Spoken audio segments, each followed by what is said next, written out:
اگر ہمیں یہ پتہ نہیں ہے کہ ہماری کتنی نمازیں قضا ہو چکی ہیں تو اس کو کیسے ادا کرنا ہوگا؟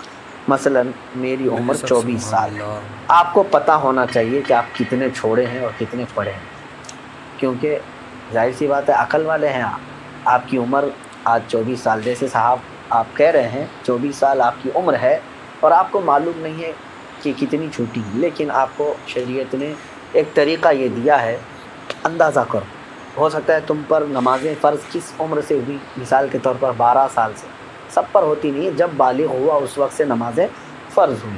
اب یہ 24 سال والے جو ہیں، میں ایک فار ایگزامپل بتا رہا ہوں، ہو ماشاء سکتا ہے اللہ۔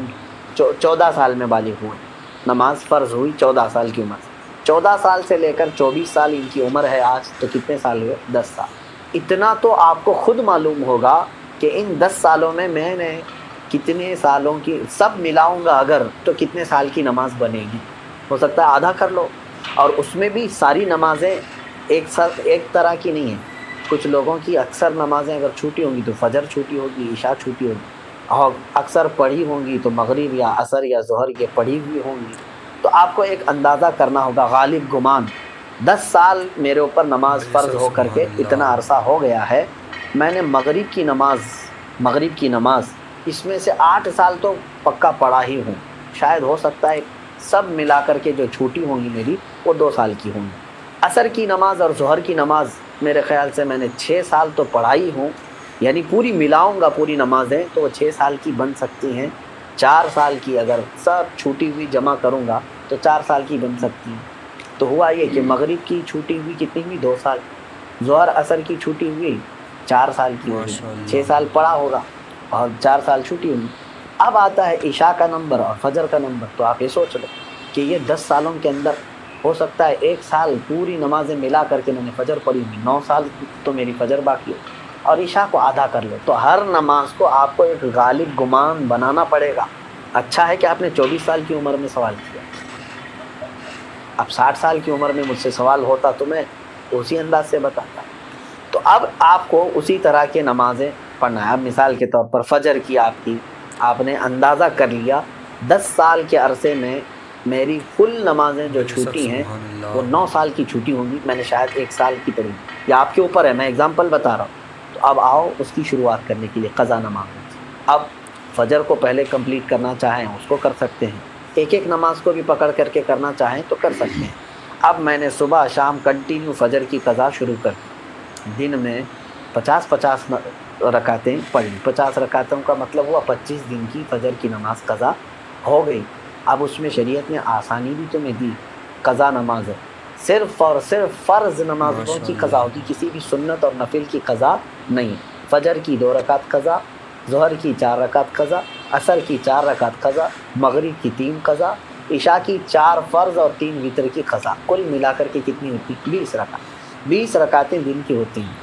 لیکن ابھی میں چل رہا ہوں فجر کی۔ اب ہو سکتا ہے آپ یہ سوال کریں گے کہ میں نیت کیسے کروں، کون سے دن کی، سنیچر کی، اتوار کی، پیر کی، منگل کی، کون سی ہے؟ ظاہر سی بات ہے اب آپ کے پاس اندازہ ہی نہیں ہے کہ کون سے دن کی چھٹی ہے، اس کے لیے بھی شریعت نے یہ چھوٹ دی ہے کہ آپ جب نیت کریں گے یوں نیت کریں: اے اللہ میں اس فجر کی 2 رکعت بے فرض شک نماز سبحان قضا کی اللہ۔ نیت کیا جو میری زندگی میں پہلی چھوٹی۔ کیا نیت کریں گے آپ؟ میں نے اس فجر کی 2 رکعت فرض نماز قضا کی نیت کیا جو میری زندگی میں سب سے پہلے باقی ہے۔ ہر 2 رکعت پہ یہی کہنا ہے آپ کو، کیونکہ جب وہ ادا ہو جائے گی تو جو پہلے ہے وہ ہی آتی جائے گی، تو 9 سال کی قضا ہونے تک آپ کو یہی نیت کرنا ہے جو میری زندگی میں پہلی باقی ہے۔ ظہر کی بھی کرنا ہے یہی، میں نے اس ظہر کی 4 رکعت فرض نماز قضا کی نیت کیا جو میری زندگی میں پہلی باقی ہے، یعنی ترتیب میں ماشاء اب جو اللہ۔ پہلی باقی ہے اس کی میں نے نیت کر لیا، پھر اس کے بعد یہ آتی جائیں گی۔ اب مثال کے طور پر 100 نمازیں آپ کی ہیں، آپ نے نیت کر لیا میں نے اس ظہر کی 4 رکعت فرض نماز قضا کی نیت کی جو میری زندگی میں پہلی باقی ہے، تو 100 پہلے نمبر والی ہو گئی، اس کے بعد 99 بچے، لیکن جو دوسرے نمبر پر تھی نماز اب وہ کون سے نمبر پر آ جائے گی؟ پہلے نمبر پر آ جائے گی نا پھر سے، تو ہمیشہ یہی نیت کرتا جائے گا جب تک کہ وہ 100 پوری نہ ہو جائے۔ نیت بھی آپ کو سمجھ میں آ گئی قضا کی۔ اب اس میں چھوٹ بھی دی گئی ہے آپ کو، رکعتیں چھوٹی کرنے کا بھی حکم ہے، یعنی اس طرح کے بے آپ شک کو سبحان اللہ۔ مختصر کر سکتے ہیں آپ۔ مثال کے طور پر نماز میں سورہ فاتحہ پڑھا آپ انا اعطینا اور قل واللہ احد پڑھ رہے ہیں، چھوٹی صورتیں پڑھ رہے ہیں، یہی کنٹینیو چاہے تو ہر رکعت میں پڑھ سکتے ہیں، ہر نماز 2 صورتیں پڑھی، اور تسبیحات جو ہیں رکوع اور سجدے میں وہ 3 پڑھ رہے ہیں، وہ تو ٹھیک ہے، اتنی مقدار تو آپ کو رکوع اور سجدہ کرنا ہی ہے، لیکن اتحیات میں بھی تشہد پڑھا انگلی اٹھا کر، درود ابراہیمی اور دعائے معصورہ اگر نہیں بھی پڑھا تو اس کی نماز ہو جائے گی۔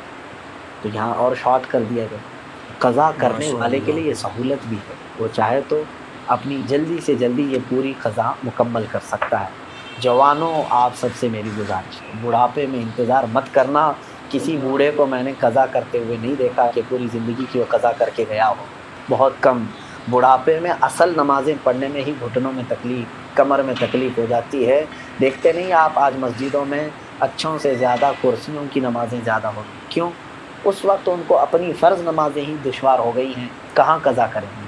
نوجوانوں، آپ کے پاس آج قوت ہے، طاقت ہے، آپ روزانہ ہی آپ اپنا ایک وقت لے لو، بے گھنٹہ شک، 2 گھنٹہ، سبحان اللہ، میں دن میں کوئی ایک وقت مخصوص کر لوں اور اس میں صرف اپنی قضا مکمل کر لوں، چند دنوں کے بعد آپ دیکھو گے آپ صاحب ترتیب ہو جاؤ گے۔ صاحب ترتیب اس کو کہتے ہیں جس کی پوری زندگی میں 5 سے زیادہ نمازیں قضا نہ ہو، اور اللہ تبارک و تعالیٰ کا وہ ایسا محبوب بندہ ہے کہ فرشتے اس کی ایک جھلک دیکھنے کو بے قرار ہوتے ہیں، جو پورے مکمل اپنی نمازیں مکمل کر چکا ہو۔ اللہ ہم سب کو توفیق عطا فرمائے۔ کیا نفل نماز تب تک قبول نہیں ہوگی جب تک فرض اور واجب نماز کی قضا ادا نہ ہو ماشاء جائے؟ اللہ، صحیح ہے۔ اب یہاں پر ایک دوسرا یہ بھی ہے کہ کچھ لوگ بہت ساری نفلیں پڑھ رہے ہیں، کوئی جو ہے حاجت کی نماز، کوئی توبہ کی نماز، اشراق کی نماز، اوابین کی نماز، کون کون سی نمازیں ہم سے پوچھتے بھی رہتے ہیں، میاں ان کے تو کھاتے میں فرض نمازیں اتنی باقی ہیں، تو اگر فرض باقی ہیں قضا تو نفل نمازیں آپ کی معلق ہوں گی، نہیں قبول ہوں گی۔ فرض جو ہے وہ قرض ہے تمہارے اوپر، اور نفل جو ہے یہ ہدیہ ہے، قرضہ پہلے دو ہدیہ بعد میں دو، پہلے قرض ادا کرو۔ تو آپ جو پورے دن بھر کی نمازیں ہیں ان میں بھی جو سنت غیر مؤکدہ اور جو نفل ہیں بے ان کو شک، چھوڑ کر سبحان کے آپ اللہ، وہاں پر بھی یہ قضا نمازیں پڑھ سکتے ہیں۔ جیسے ظہر میں آپ کو 2 رکعت نفل ملتے ہیں نا 12 میں سے، 4 سنت مؤکدہ اسے نہیں چھوڑنا چاہیے، 4 فرض ہے، اس کے بعد 2 سنت مؤکدہ وہ تو ہوں گی، 2 جو نفل ہیں اس کی جگہ پر کوئی پہلے کی فجر کی قضا پڑھ لے۔ عصر میں جاتے ہیں 4 سنت پہلے ہے وہ غیر مؤکدہ ہے، اس کی جگہ پر کوئی پہلے والی کوئی 4 رکعت ظہر یا عصر کی قضا پڑھ لے۔ مغرب میں بھی 2 نفل آپ کو ملتی ہیں، وہاں پر بھی آپ اپنی قضا پڑھ سکتے ہیں، اس نفل کی جگہ پر کوئی فجر کی 2 رکعت قضا۔ ماشاء عشاء میں اللہ، آپ کو جو ہے پہلے 4 رکعت سنت غیر مؤکدہ، اس کی جگہ کوئی نماز پہلے کی چھوٹی ہوئی عشاء کی نماز پڑھ لیں 4 رکعت، اور بعد میں جو ہے 2 نفل 4 نفل مل جاتی ہیں آپ کو عشاء کے فرض کے بعد، وہ 4 رکعت کی جگہ پہلے کی کوئی چھوٹی ہوئی وطر کی قضا پڑھ۔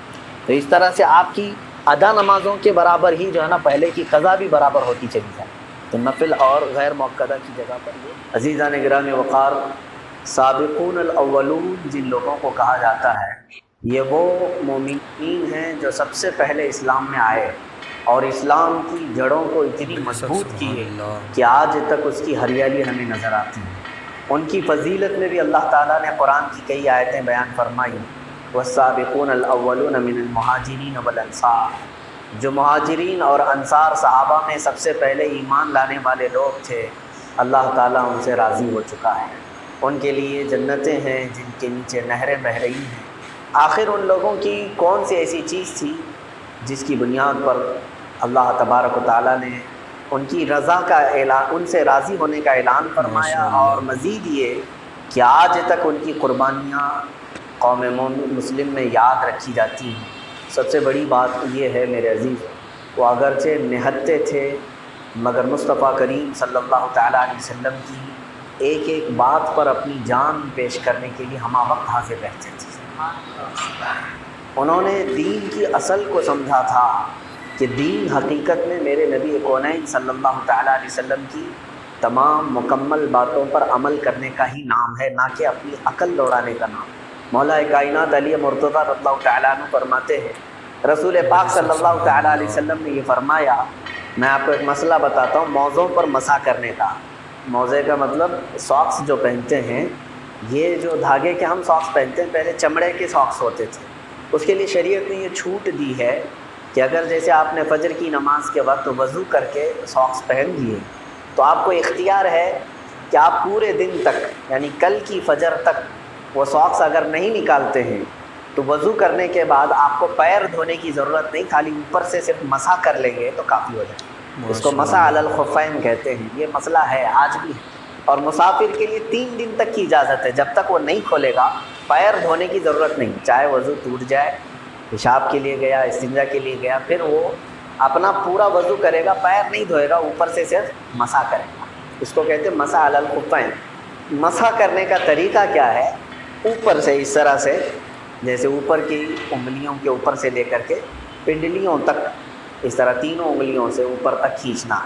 میں یہ بات اس لیے عرض کر رہا ہوں کہ حقیقت اگر دیکھا جائے تو آدمی چلتا نیچے سے ہے، تلووں سے چلتا ہے۔ وہ موزے اور وہ ساکس کس کام کے لیے آتے تھے؟ چلنے کے لیے۔ جیسے آج ہم چپل پہنتے ہیں، اس وقت وہ چمڑے کے موزے پہنتے تھے۔ مولا کائنات علی مرتضیٰ رضی اللہ تعالیٰ عنہ یہ فرماتے ہیں کہ مصطفیٰ کریم صلی اللہ علیہ وسلم نے فرمایا کہ جب تمہیں وضو کرنا ہو اور موزے پہنے ہو تو اوپر سے صرف مسح کر لو، اوپر سے صرف مسح کر لو۔ حضرت علی فرماتے ہیں اگر دین عقل کا نام ہوتا تو میں نیچے سے مسح کرتا۔ حضور اکرم صلی اللہ علیہ وسلم نے صرف فرما دیا کہ اوپر سے مسح کرنا ہے، تو ہم یہ نہیں پوچھتے کہ کیوں اوپر سے کرنا ہے، کیوں نیچے سے نہیں کرنا۔ یہی دین ہے۔ اقبال نے کہا ہے بمصطفیٰ برساں خیش کے دی ہما اوست، اپنے آپ کو نبی تک پہنچا دے، یہی اصل دین ہے۔ اگر بہو نہ رسیدی تمام بو لہبیس، اقبال فرماتے ہیں کہ اگر تم مصطفیٰ کریم صلی اللہ علیہ وسلم تک نہیں پہنچ سکے تو پھر تمہاری پوری زندگی ابو لہب کی طرح کہ اپنے آپ کو نہیں پہنچا سکے نبی کونین صلی اللہ علیہ وسلم تک۔ عزیزان گرامی وقار، میں آج جس بات کو لے کر آپ کے سامنے حاضر ہوں وہ یہ ہے کہ دین کی بنیادیں اتنی ہلکی نہیں ہیں جس طرح سے آج اس کو سمجھا جا رہا ہے۔ آج ہم ہیں اور چلے جائیں گے، ایسے ہزاروں نسلیں آئیں اور چلی گئیں، لیکن دین اسلام کا کچھ خراب نہیں ہوا۔ اسلام اس وقت بھی پھل پھول رہا تھا جب چنگیز جیسا ظالم پوری دنیا میں اپنی ظلم کی داستانیں لکھ رہا تھا۔ ہلاکو جیسے برباد کرنے والے بادشاہ نے مسلمانوں کی میناروں سے، کھوپڑیوں سے مینار تعمیر کر دیا تھا، پورا خون سے تہس نہس ہو چکا تھا، دریائے دجلہ کو لال کر دیا گیا تھا۔ اس وقت بھی اسلام ختم نہیں ہوا، اسلام پھل پھول رہا تھا۔ اس کے زمانے میں بھی اس اسلام کے تک بھی باقی ہے۔ آپ کیا سمجھتے ہیں کہ ہم چند لوگوں کے منہ پھیر لینے سے اسلام ختم ہو جائے؟ آج تم کمپرومائز کر کر کے چلے جاؤ گے تو کیا دین ختم ہو جائے گا؟ دین ہم سے نہیں چل رہا ہے، دین اپنی حقانیت کی بنیاد پر چل رہا ہے۔ اسلام صرف اور صرف ہمارے آنے اور جانے والوں کا یہاں پر رجسٹر ہوتا ہے، یہ دیکھا جاتا ہے کہ کون کامل تھا اور کون ناقص تھا۔ اور اگر لوگ یہ سمجھ کر کے بیٹھے ہیں کہ ہم ہی سے دین چل رہا ہے تو یہ ان کی خیالی ہے، یہ ان کی خام خیالی ہے۔ عزیزان گرامی وقار، صحابہ کرام رضوان اللہ تعالیٰ علیہ مجمعین جو بنیادیں لے کر کے پوری دنیا میں چلے تھے، اسی کی طرف میں آپ کو توجہ دلانا چاہتا ہوں۔ آج لوگ اکثر ہماری باتوں پر یہ اعتراض کرتے ہیں اور یہ کہتے بھی ہیں، مجھے اکثر یہ کمنٹس ملتے ہیں، مولانا آج حالات صحیح نہیں ہیں، اس طرح کی باتیں ہم کر نہیں سکتے، آج حالات ایسے ہیں۔ میرے عزیزو، آج تو حالات بہت اچھے ہیں، ہمارے بہت اچھے ہیں۔ کیا کبھی مکہ کے حالات معلوم ہوئے تھے تمہیں؟ صحابہ کرام کے ساتھ کیا حالات تھے اس میں؟ جب 40 لوگ بیٹھ کر کے گھر کے اندر کلمہ طیبہ پڑھتے تھے، تب عمر فاروق رضی اللہ تعالیٰ عنہ نے یہ اعلان کیا تھا، یا رسول اللہ صلی اللہ علیہ وسلم السنا بالحق، کیا ہم حق پر نہیں ہیں؟ حضور اکرم صلی اللہ علیہ وسلم نے فرمایا بالکل، کیوں نہیں، ہم حق پر ہیں۔ تو انہوں نے کہا پھر یہ بند کمرے میں تبلیغ اسلام کیوں؟ حرم کعبہ میں چل کر کے اسلام کی دعوت دی۔ حضور اکرم صلی اللہ تعالیٰ علیہ وسلم نے آپ کے مشورے کو پسند فرمایا اور نکلے۔ ان کو معلوم تھا کہ باہر آنے کا انجام کیا ہو۔ پہلا دن تھا جب 40 لوگ حرم کعبہ میں آئے اور علل اعلان سب سے پہلا خطبہ جو دیا سیدنا ابو بکر صدیق رضی اللہ تعالیٰ عنہ، پورا ہجوم حملہ کیا۔ قریش جو اس وقت موجود تھے سارے لوگوں نے حملہ کیا، کسی کو نہیں چھوڑا، حتیٰ کہ نبی کونین صلی اللہ علیہ وسلم پر بھی انہوں نے دست درازیاں کی، زد و کوب کیا۔ حضرت ابو بکر صدیق رضی اللہ تعالیٰ عنہ کو اتنا مارا گیا تھا کہ آپ کا چہرہ سوج کر کے آپ کی آنکھیں اندر جا چکی تھی۔ آنکھیں نظر نہیں آ رہی تھی، انہیں انجام معلوم تھا۔ کیا آپ یہی کہیں گے حالات اس وقت بہت اچھے تھے؟ ان کے لیے حالات اچھے تھے جب وہ تبلیغ اسلام کے لیے نکلے۔ عزیزان گرامی وقار، آج جن حالات کا ہمیں یہ شکوہ کیا جاتا ہے، میں سمجھتا ہوں کہ در حقیقت تمہارے دلوں میں یہ بزدلی آ چکی ہے یا ڈال دی جا چکی ہے، جس کی بنیاد پر یہ حالات کا رونا رو رہے ہیں۔ در حقیقت دیکھا جائے تو صحابہ اکرام کے ساتھ جتنے سخت حالات تھے، یہ 1400 سالوں میں کبھی اتنے سخت حالات آئے ہی نہیں ہیں۔ حضور اکرم صلی اللہ تعالیٰ علیہ وسلم نے ایک صحابی کو بلایا، حضرت مصعب بن عمیر رضی اللہ تعالیٰ، فرمایا میں ایک چٹھی لکھتا ہوں فلاں بادشاہ کے پاس، جاؤ گے؟ انہوں نے کہا یا رسول اللہ صلی اللہ علیہ وسلم، اسلام حق ہے اور حق کی دعوت دینے کے لیے بادشاہ تک بھی پہنچوں گا، جاؤں گا۔ حضور اکرم صلی اللہ علیہ وسلم نے 3 اور 4 سفیر اپنے منتخب کیے، تنہا اکیلے گھوڑا اٹھایا اور ان کے پاس میں ہتھیار۔ حضور اکرم صلی اللہ علیہ وسلم کے قاصد بن کر کے کس کے پاس جا رہے ہیں؟ اس وقت کی سپر پاور ایران کی حکومت، کسرا بادشاہ، اس کے پاس دعوت اسلام لے کر تنہا صحابی جا رہے ہیں۔ شاہ مقوقس کے پاس گئے ہیں، مصر کے بادشاہ کے پاس، قیصر روم کے پاس، ایک ایک تنہا صحابی گئے۔ رسول کرم صلی اللہ تعالیٰ علیہ وسلم کے وہ خط لے کر کے، اس میں صرف اتنا میٹر ہوتا تھا، حضور اکرم صلی اللہ تعالیٰ علیہ وسلم دکھاتے تھے بسم اللہ الرحمن الرحیم، اللہ کے نام سے شروع جو نہایت مہربان رحمت والا، میں محمد اللہ کا رسول ہوں اور میں لوگوں کو انسانوں کی عبادت سے نکال کر خالق کی عبادت کی طرف لے جانے آیا ہوں۔ یہ پیغام دے کر کے حضور اکرم صلی اللہ علیہ وسلم بھیجتے، لے جانے والے کے دل میں یہ بات کیا نہیں آتی ہوگی، میں بھرے دربار میں جاؤں گا اور اس کے دین کے خلاف میں اپنا دین پیش کروں گا، میری کیا حالت ہو سکتی ہے؟ انہیں کیا یہ احساس نہیں تھا؟ انہوں نے کبھی یہ نہیں کہا حالات ایسے نہیں ہیں جا کر کے کسرا کے پاس ہم دعوت اسلام پیش کریں۔ صحابہ نے کبھی یہ نہیں کہا حالات ایسے نہیں ہیں کہ شاہ مقوقس کے پاس جائیں، بلکہ انہوں نے یہ کہا مصطفیٰ کریم صلی اللہ علیہ وسلم نے اگر حکم فرمایا ہے تو ہمیں اس بات کا کیا دیکھنا کہ حالات کیسے ہیں، اس لیے کہ حالات جو بھی بنتے ہیں، سنورتے ہیں، بگڑتے ہیں، سب کا مالک اور خالق اللہ رب العزت ہے۔ اور وہ نکلے گئے بھی، ایران کے بادشاہ کے پاس ایک صحابی ہیں، مقوقس کے پاس ایک صحابی ہیں، قیصر کے پاس ایک صحابی ہیں، اور وہ پڑھ کر کے بھرے مجمع میں سنا رہے ہیں۔ ان میں سے کئی بادشاہوں نے اسلام قبول بھی کیا، حضور اکرم صلی اللہ علیہ وسلم کو تحفے اور ہدایہ دے کر کے بھی بھیجا ہے۔ ایک بادشاہ نے قیصر روم نے حضور صلی اللہ تعالیٰ علیہ وسلم کے، کسرا نے حضور صلی اللہ علیہ وسلم کے خط کو پھاڑ دیا اور حضور اکرم صلی اللہ علیہ وسلم کے قاصد کو قتل بھی کیا، مارا۔ یہ بھی حالات ہوئے ان کے ساتھ۔ واپس آئے، میرے آقا صلی اللہ علیہ وسلم نے صرف اتنا فرمایا، جس نے میرے فرمان کو پھاڑا قریب اللہ اس کی سلطنت کو پھاڑ دے، جس نے میرے قاصد کو قتل کیا اللہ تعالیٰ اسے قتل فرمائے گا۔ چند دنوں کے بعد پوری اس بادشاہ کی سلطنت میں ایسا وبال آیا کہ اس کے بیٹے نے ہی اسے قتل کیا، باپ کو تخت دار پر چڑھایا، اور وہ سلطنت ایسی بکھر گئی کہ کئی ٹکڑوں میں بٹ گئی، ایک سلطنت تقسیم ہو گئی۔ حضور اکرم صلی اللہ علیہ وسلم نے جو فرمایا، صحابہ کو یہی یقین تھا کہ مصطفیٰ کریم صلی اللہ تعالیٰ علیہ وسلم کے اصولوں پر چلو، دنیا پورے حالات اپنے ساتھ کر لے گی۔ ایک بات میں آج آپ کو بتا کر چلوں میرے عزیزوں، جیسے بھی حالات ہیں، ہم غلام رسول ہیں یا نہیں؟ نبی کونین صلی اللہ علیہ وسلم کی نسبت ہمارے ساتھ ہے یا نہیں؟ اللہ رب العزت نے تو وعدہ یہ فرمایا ہے، تم اگر اس طرف چلو، ہوائیں اگر مخالف ہیں تو مولا تمہارے خلاف کی ہواؤں کو بدل بھی سکتا ہے، ہوائیں بدل سکتی ہیں۔ مصطفیٰ کریم صلی اللہ علیہ وسلم کے دیوانے اگر چل پڑے۔ آپ نے کبھی یہ سوچا کہ حضور اکرم صلی اللہ علیہ وسلم کی یہ چند سپاہی افریقہ کے جنگلوں میں گئے ہیں دین کی تبلیغ کے لیے؟ کہاں پر؟ جو بربر قوم تھی، جس کو بربر قوم کہا جاتا ہے، جو انسانوں کو کاٹتے تھے، کھاتے تھے، ان کے پاس گئے ہیں۔ اور یہ صحابہ اکرام رضوان اللہ تعالیٰ علیہ مجمعین جو دین اسلام کی یہ نشر و اشاعت کے لیے نکلے تھے، نہ انہیں زبان آتی تھی کہ ان کی وہ بربر قوم تھی۔ جب وہ جنگلوں میں پہنچے تو ایسی قوم کے پاس پہنچے ہیں جن کو کپڑے پہننے کا بھی سلیقہ نہیں، وہ کپڑے بھی نہیں پہنتے تھے، خون خوار لوگ تھے، ان کے درمیان پہنچے ہیں۔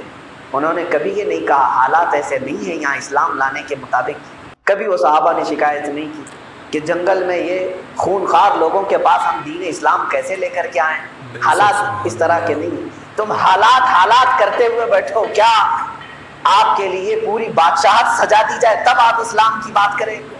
عزیزان گرامی وقار، آج 2 وقت کی ناز و نعم کی روٹی مولا تمہیں کھلا رہا ہے، عزت کے چہرے تمہیں عطا کیا ہے، عزت کے ساتھ مسجدوں میں نمازیں تمہاری ہو رہی ہیں، ساری چیزیں ہیں. اس کے باوجود آج کچھ لوگ اس طرح کا رونا روتے ہیں کہ ایسے حالات ہیں کہ ہمیں کچھ فلیکسیبل ہونا چاہیے. ایسے فلیکسیبل جس کو کہا جاتا ہے کوا چلا ہنس کی چال اپنی چال بھول گئے. جب بہت دنوں تک شیر کتوں کی صحبت میں رہتا ہے تو سننے میں یہ آتا ہے کہ شیر بھی بھونکنے لگ جاتا ہے، کتا بننے لگ جاتا ہے. اس کو کہتے ہیں بہت زیادہ جو فلیکسیبل بننے کی کوشش کرتا ہے وہ اپنی اصلیت گنوا جاتا ہے، اپنی اصلیت بھول جاتا ہے. آج جو لوگ اس طرح کی باتیں کر رہے ہیں، ہم نے ان کے مستقبل کو بھی دیکھا، ان کے چند دنوں کے بعد ہونے والے حالات کو بھی دیکھا.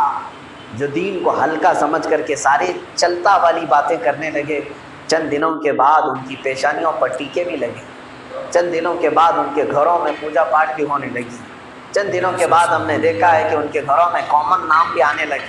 اس کی وجہ صرف اور صرف یہ ہے کہ وہ فلیکسیبل بننے کی کوشش کرتے رہے. نہ دین ان کے پاس رہا، نہ ادھر کے نہ ادھر کے. عزیزان گرامی وقار، پہرا دو مصطفیٰ کریم صلی اللہ علیہ وسلم کے اصولوں پر. نبی کونین صلی اللہ تعالیٰ علیہ وسلم کی اس دین کی بات اس وقت تک کرتے رہو جب تک تمہارے جسم میں اللہ نے جان باقی رکھی ہے. میں آپ کو بتاؤں، امام احمد بن حنبل رضی اللہ تعالیٰ عنہ کی بات مجھے آج اس لیے کہنی ہے، میرا یہ پیغام پہنچایا جائے. یہ میں بڑی شدت کے ساتھ اس کو احساس کر رہا ہوں. آج سوشل میڈیا پر ہمارا ایک کثیر نوجوانوں کا طبقہ جو صرف اور صرف سوشل میڈیائی علماء اور مفتیان کرام کو پڑھ رہے ہیں اور دیکھ رہے ہیں، انتظار میں رہتے ہیں کہ اب کیا حکم آئے گا، کیا آرڈر آئے گا. میں مسلسل دیکھ رہا ہوں جب سے یہ حالات یہاں پر بگڑتے گئے. ابھی کی بات نہیں کر رہا ہوں، اس سے قبل بھی جو حکومتوں نے قوانین بدلنے کی کوشش کی، اس سے پہلے کچھ ایسے مداہنت پسند لوگ جن کے چہروں پر داڑھیاں بھی ہیں، سروں پر عمامے بھی ہیں، جسم پر جبے بھی ہیں، لیکن ان کا قلم جب چلتا ہے تو اتنا ہلکا اور آسان کر کے دین کو. مجھے افسوس ہے اس بات کا کہ دین کو اس طرح سے ہلکا کر کے لوگوں کے سامنے پیش کیا گیا.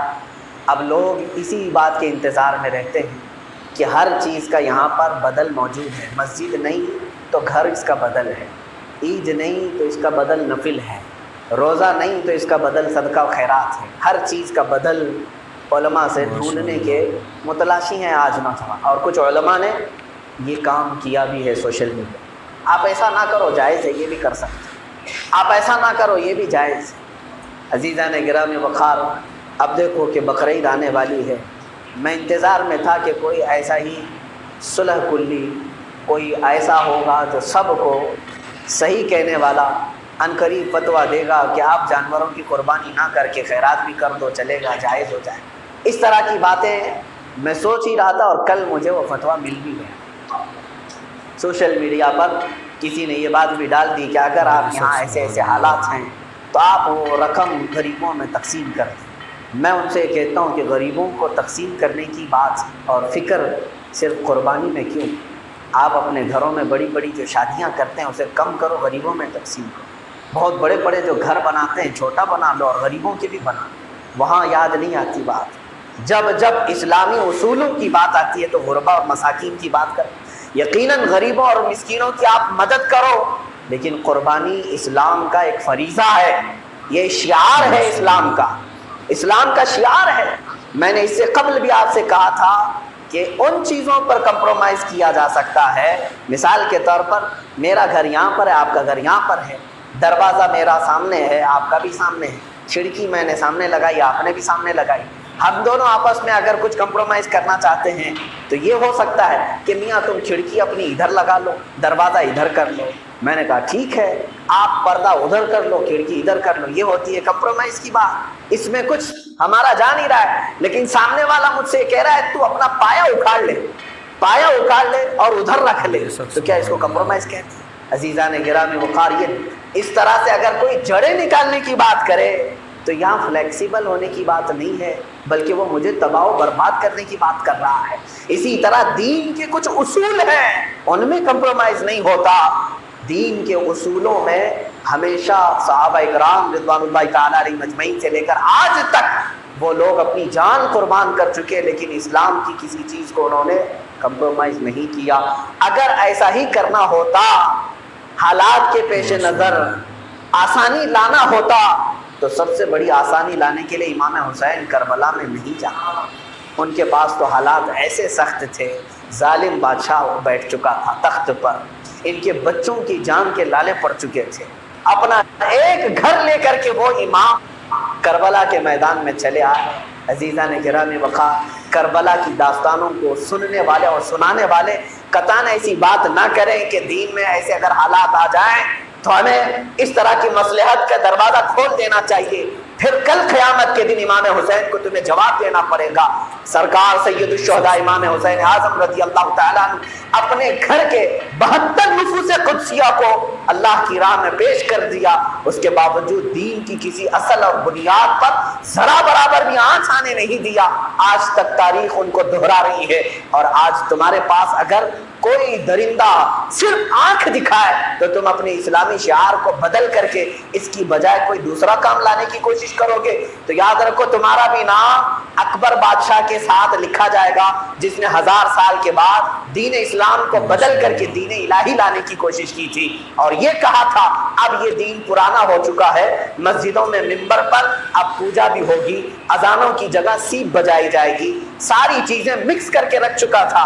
ایسا دین اگر تم چاہتے ہو تو تمہیں وہ اکبر کا دین مبارک ہو، اگر دین اسلام چاہتے ہو تو محمد رسول اللہ کے دین میں آؤ، رسول کریم صلی اللہ علیہ وسلم کے دین میں آؤ۔ علماء محتاط ہو جائیں، جتنے علماء ذمہ دار ہیں وہ قوم کو بزدلی کی طرف نہ لے جائے۔ مجھے پڑھ کر کے میری آنکھیں اس وقت جب دگا گئی جب امام احمد بن حنبل رضی اللہ تعالیٰ عنہ کا دور تھا۔ 4 اماموں میں سے ایک نام سنا ہے کہ کیا؟ امام احمد بن حنبل، کروڑوں سلام ہو ان کی تربت پر۔ اپنے دور میں جب خلفاء کا دور تھا، یہ اموی خلفاء اور ان کے بعد عباسی خلفاء کا دور آیا، ایک خلیفہ تھا جو گمراہ ہو چکا تھا، اور اس وقت ایک مسئلہ اٹھا تھا کہ قرآن اللہ کی مخلوق ہے یا نہیں۔ قرآن اللہ کی مخلوق کسے کہتے ہیں؟ جس کو اللہ نے پیدا کیا ہے، اور مخلوق کیا ہے؟ فنا ہونے والی ہے۔ خالق فنا ہوگا؟ خالق نہیں فنا ہوگا، مخلوق فنا ہو جائے۔ اللہ کے سوا ہر چیز فنا ہونے والی ہے۔ اس وقت کچھ معتزلی علماء جو فتنہ پرور تھے اور عقیدے میں ان کے تضاد بگاڑ آ چکی تھی، انہوں نے ایک شوشہ چھوڑا کہ قرآن اللہ کی مخلوق ہے، جس کا مطلب کیا ہوا؟ قرآن بھی فنا ہونے والا ہے، اگر مخلوق ہے تو فنا ہو جائے گا۔ لیکن جو علماء اہل سنت تھے ان کا کہنا تھا نہیں، قرآن اللہ کی مخلوق نہیں، بلکہ یہ اللہ کی صفت ہے، اللہ کا علم ہے۔ قرآن جب تک اللہ تعالیٰ کے ساتھ ہمیشہ باقی رہے گا۔ یہ جو ورق والا قرآن ہے، یہ ورق جس میں لکھا ہے، یہ اصل اس کو نہیں کہہ رہا ہوں۔ قرآن اللہ کا علم ہے جو کبھی فنا نہیں ہوگا۔ ورق اگرچہ پھٹ جائے، نکل جائے، لیکن جو اصل قرآن علم ہے وہ کبھی فنا نہیں ہوگا۔ یہی ہمارا عقیدہ ہے، آج بھی ہمارا عقیدہ یہی ہے، قرآن فنا نہیں ہوگا، اللہ کا علم ہے، اللہ کی ذات کے ساتھ اس کی صفت ہمیشہ باقی رہے گی۔ لیکن بہت سارے علماء اس وقت یہ فتویٰ دینے لگے کہ نہیں، قرآن مخلوق ہے، یہ فنا ہو جائے گا۔ اب جب کسی کے پاس حکومت ہوتی ہے تو وہ اپنے مزاج کے مطابق فتوے بھی علماء سے دلواتے ہیں اور زبردستی لوگوں کو اس کا پابند بھی بناتے ہیں، جیسے آج سعودی کر رہے ہیں۔ اب تو یہ لوگ ڈھیلے ہو گئے ہیں، اس سے قبل کی جو حکومتیں تھیں انہوں نے بہت زور لگایا تھا وہابیت کو پھیلانے کے لیے۔ اپنے مزاج کے مطابق حکومت اپنا زور بھی، اپنا پیسہ بھی، اپنی طاقت سب کچھ خرچ کرتی ہے۔ اس وقت سارے علماء کو خریدا بھی گیا، جو بکنا تھا بک گئے، اور جو باقی رہے ان میں امام احمد بن حنبل رضی اللہ عنہ اور کچھ علماء اہل سنت تھے جنہوں نے اس وقت بھی فتویٰ دیا نہیں، قرآن اللہ کی صفت ہے۔ یہ مسئلہ بھی میں نے آج آپ کو بتایا، قرآن اللہ کی صفت ہے، اللہ کا علم ہے، یہ فنا نہیں ہوگا۔ سارے مولوی سب جمع ہو کر کے خلیفہ کو چڑھایا، کہا کہ ایک احمد بن حنبل ہے، یہ الگ ہی اپنی بات کر رہا ہے، جبکہ سارے علماء ایک طرف ہو گئے۔ ایسے حالات آتے رہتے ہیں۔ جو حق علماء ہیں وہ کثرت کبھی نہ دیکھیں کہ کس طرف زیادہ میجورٹی جا رہی